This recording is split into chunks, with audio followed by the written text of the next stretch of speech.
Hello everyone and welcome to another video.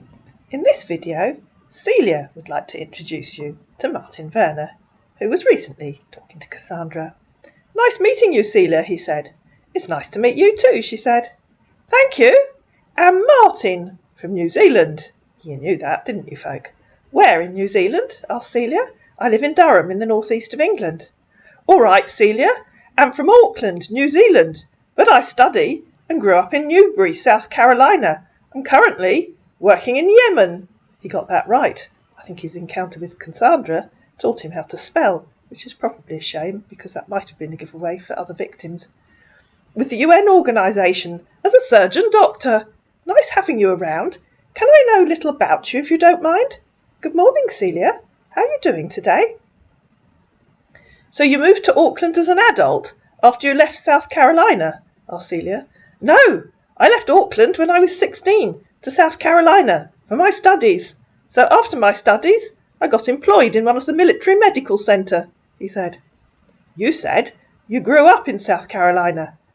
"Yes, I left Auckland at 16 and I'm 54 now, so I spent more of my years in South Carolina." "So when you said you grew up in South Carolina, you didn't mean it. Where do you live when you aren't in Yemen?" she asked.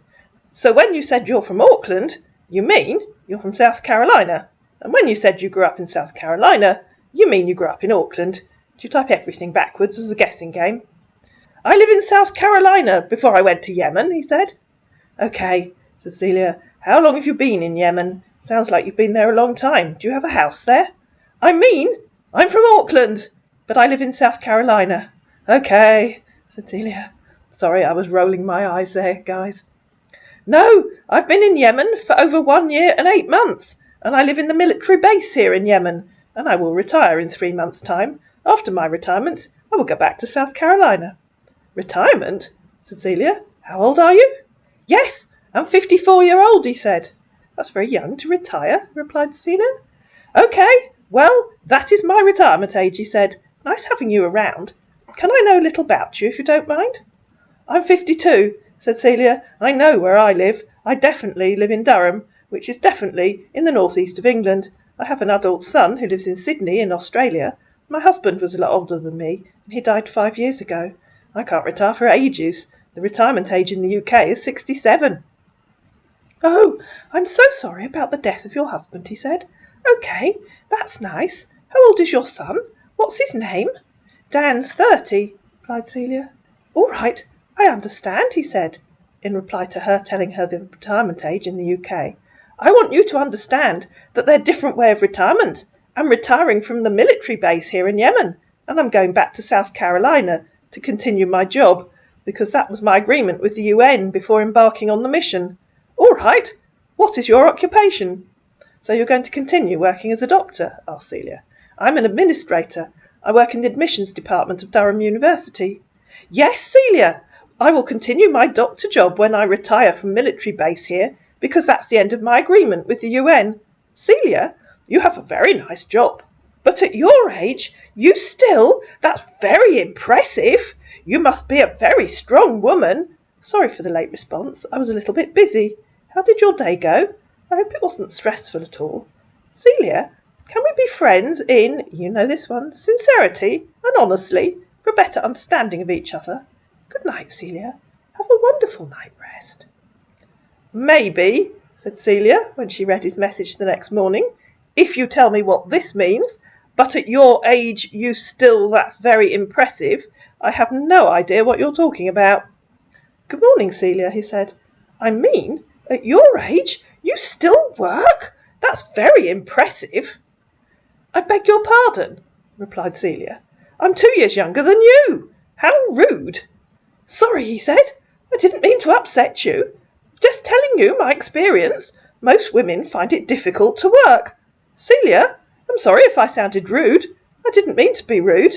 And I think I've said in a previous video that it might be a surprise to many of these scammers to know that US and UK women, and many other women, work hard. I was accused of being racist and bigoted last time I said it, but I haven't mentioned race. And I didn't in the previous video. I was talking about scammers." "I beg your pardon," replied Celia. "Most women find it difficult To work? Which country do you live in? Clearly not New Zealand or the USA, or is that your considered opinion as an experienced doctor? I live in Newbury, South Carolina, before I got deployed to Yemen, he said, completely missing the point. Yes, that's my opinion, because I have 2 colleagues here who retired at 50, saying they can't continue. So you're either a misogynist or the sort of brain-dead moron who thinks a woman's place is in the home, replied Celia. How on earth do you get away with that kind of attitude at work? I'm surprised you haven't been struck off. Celia! I never said that. Celia, let's not argue over this. Argue? Argue? Said an incensed Celia. You are kidding me, right? You have a lot of apologising to do, and I mean a lot of apologising, like a proper man. Yes, let's not argue over this, he said. OK, Celia, am about that. Am what about that? Asked Celia. I'm sorry about that.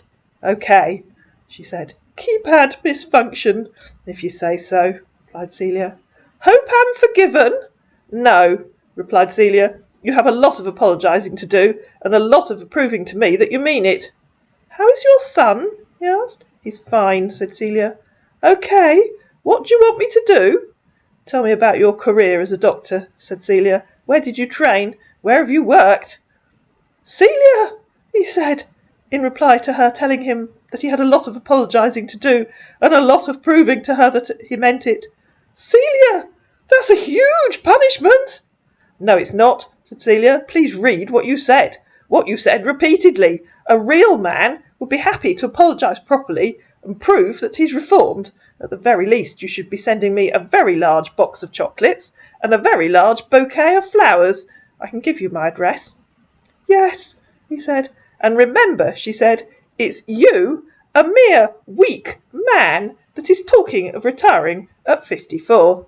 Our man, of course, didn't get the irony of that, and only saw the insult. Are you insulting my personality, or what? He said.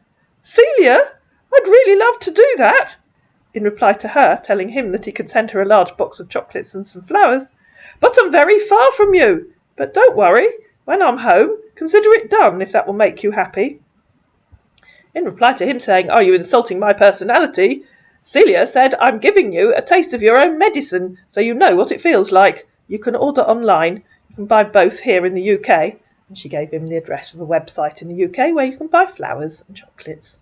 Celia, I'm not retiring from my job. I just want to end my appointment with the UN, because life is not fair here in the military base. You have no access to mobile, no access to video, no access to, guess what, your own bank details. Celia, thank you. I will try if I'm out from the military base. That was in reply to her giving him the website address. Who typed this? Replied Celia.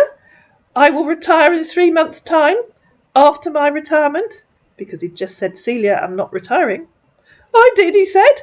I'm retiring from the military base, not retiring from my job.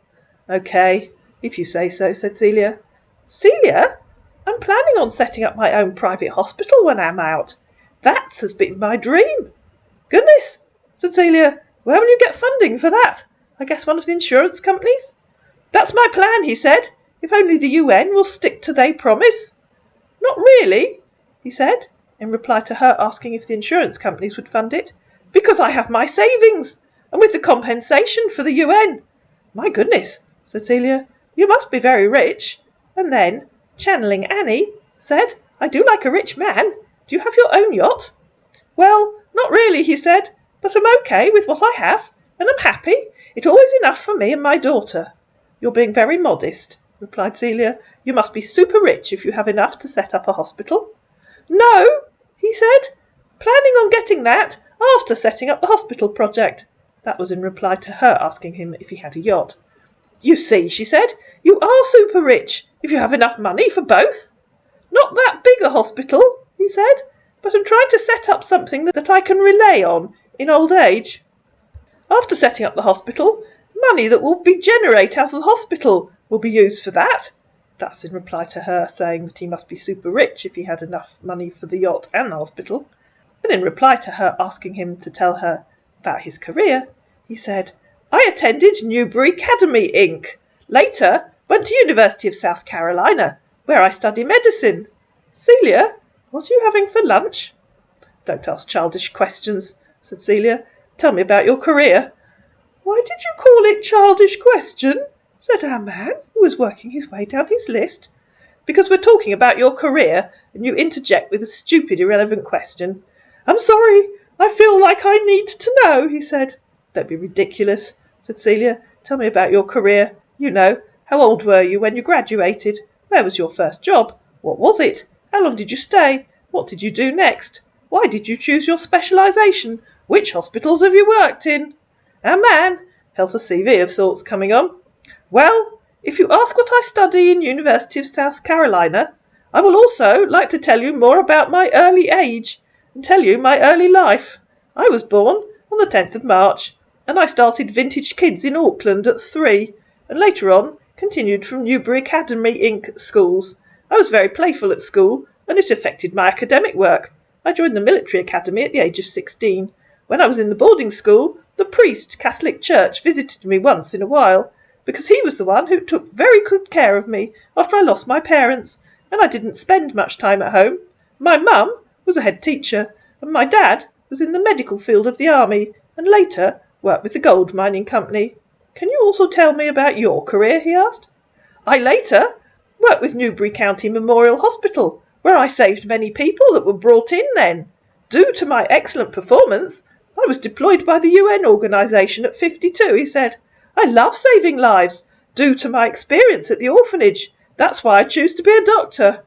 OFGS, replied Celia. Please read what I asked you. I didn't ask about where you went to nursery school. I asked how old you were when you graduated. Where was your first job as a doctor? What was it? How long did you stay? What did you do next? Why did you choose your specialisation? Which hospitals have you worked in? I'm not answering any of your questions unless or until you can be bothered to answer mine. Celia! I don't understand why all these questions. We're just getting to know each other, and you're asking so many questions. Let's take it slowly, okay? Oh, said Celia, an experienced doctor that doesn't want to talk about his career? Suspicious, don't you think? Not at all, he said. I will answer you, but you need to calm down. It seems you get upset so easily. I'm not upset, said Celia. I'm waiting ever so patiently for you to answer. I thought we were having a proper, interesting conversation. At least, that was what I hoped for from an educated, experienced doctor. Was I wrong? I graduated at 30, he said. Work at gold mining company for 3 years. My first job as doctor, I work as an assistant doctor at Palmetto Surgery Centre for 5 years. Then, I later got my last job, Newbury County Memorial Hospital, where I've been working for 12 years before I got deployed to Yemen. I choose my specialisation because I want to saving lives and help the poor. Okay, said Celia. What's your specialisation? And you get no points at all for guessing what. Orthopaedic surgeon doctor, he said. Okay, replied Celia. How can you answer my questions, he said. Which question? asked Celia. Your career, he said. Celia thought she'd take a leaf out of his book. I went to nursery school on the Newcastle Road until I was 4, she said. After that, I went to Elvitt Hill Junior School. I was the shy kid, so my parents moved me to another school. I stayed there until I was 11. Then I went to Durham County School. My mum was an accountant, and my dad was a bookkeeper. Our man seemed to accept that as a description of her career. All right, Celia, he said. You were shy? Yes, she said. Celia, we'll have to chat later, because I have to attend to something now. Okay. Thank you for your time. I really appreciate it. Happy New Month, he said, on the 1st of August. Good afternoon, she said. He disappeared for a few days. How are you, Celia? He said, 3 days later. I'm fine, thanks, she said. Sorry, I haven't write you since I was busy with work. That's okay, she said. I guessed you might be. Good morning, Celia. How are you doing today? Good morning, said Celia. I've just stopped for a quick coffee. Can I ask you for some advice, please? All right, dear, he said. Thank you, said Celia, and that old trick she's asked them before. I'm anemic. I got some iron filings from the chemistry department here at the university, and I'm sprinkling them on my cereal. Do you think that will work?